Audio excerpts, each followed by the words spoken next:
Hey guys, welcome to Fun Learning. Today we are going to start an important complex in biomechanics, which is nothing but the knee complex. With no further delay, let's get started. As I said, it is a complex. Complex matlab it is a combination of two or more joints. And here knee complex include two distinct articulations, which are nothing but the tibiofemoral joint and the patellofemoral joint. And in this video, we are going to start with a tibiofemoral joint. First, let us discuss about a type and subtype. So, tibiofemoral joint basically it is a synovial joint. Okay, so under synovial joint we have many subvariety. Among that, tibiofemoral joint is nothing but the double condylar joint. Very easy to remember. So, when you think about tibiofemoral joint, basically it is an articulation between the femur and tibia. That is, the distal part of femur articulate with the proximal part of tibia. So what is present at the distal part of femur, which are nothing but the medial and radial femoral condyle. What is present at the proximal part of tibia, which is nothing but the medial and radial tibial condyle. The medial and radial femoral condyle articulate with the medial and radial tibial condyle. So two condyles articulate with each other. Hence, tibiofemoral joint is nothing but the double condylar joint. Okay. Now let us discuss about the articulating surface. As I said, tibiofemoral joint is basically an articulation between the femur and tibia. First, let us discuss about the femur. The medial and radial condyle of the distal femur is the proximal articulating surface of tibiofemoral joint. And you have to remember one important point. When you compare the medial and radial condyle is quite larger when compared to the radial condyle. Now we are going to visualize the medial and radial femoral condyle in three important views, which are nothing but the sagittal view, frontal view and the posterior view. First, let us visualize the femoral condyles in the radial view. So when we visualize in the sagittal view, the medial and radial femoral condyle have a convex shape. Okay, when we visualize them in the frontal plane, which are nothing but the anterior view, the medial and radial femoral condyle exhibit only slight convexity. So, sagittal view may convex is more, whereas in the frontal view, that is anterior view there is only slight convexity.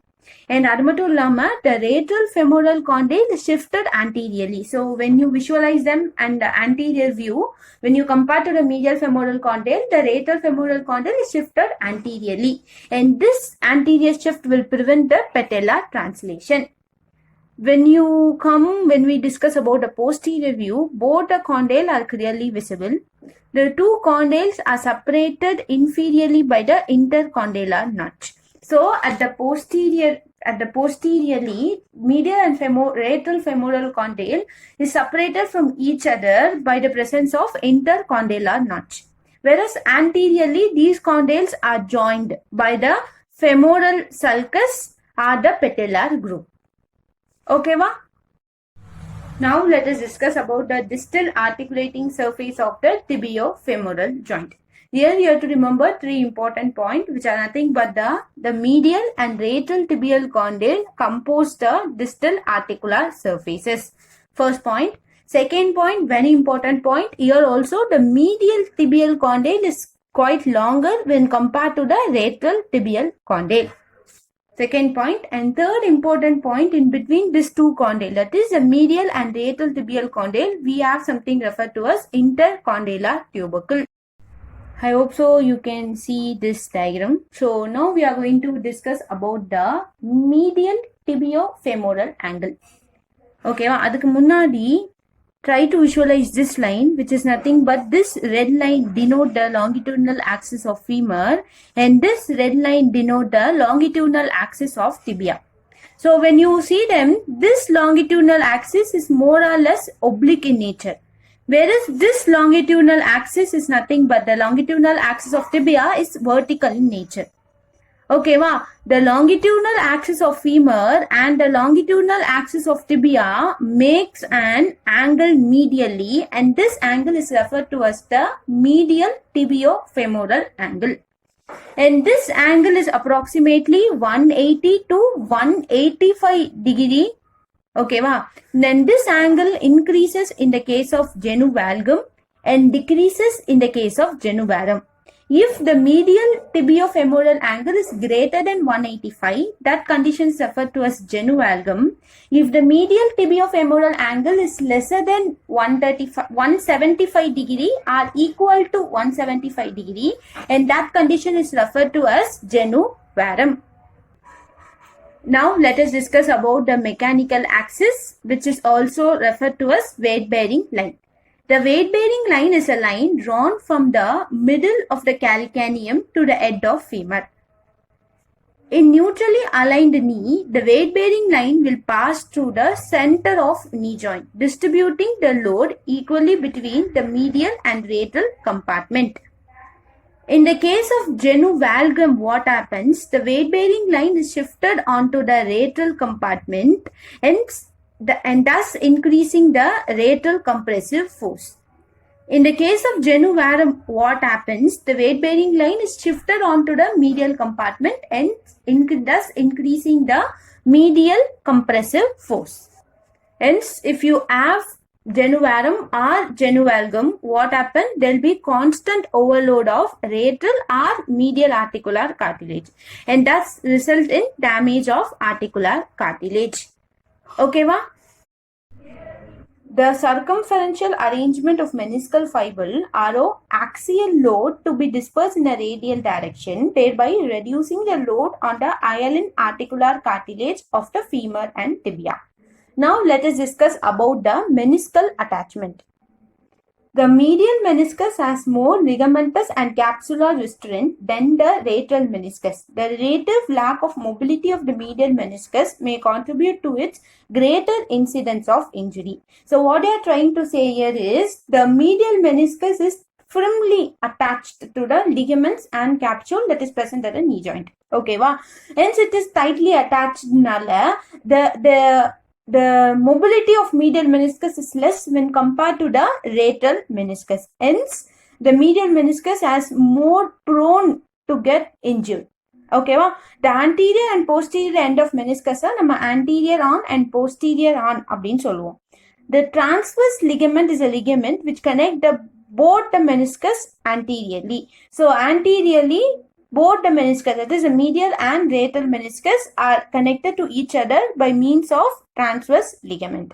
And we have another ligament which is nothing but the patellomeniscal ligament. As the name suggests, meniscus are connected to the patella by the patellomeniscal ligament. And we have another ligament which is nothing but the coronary ligament. At the periphery, the menisci are connected to the tibial condyle by means of coronary ligament. Okay, va? Now let us discuss about the medial meniscus in detail. As I said already, the medial meniscus is firmly attached to the medial joint capsule through medial collateral ligament. This connection to medial collateral ligament contributes to restricted motion of the medial meniscus.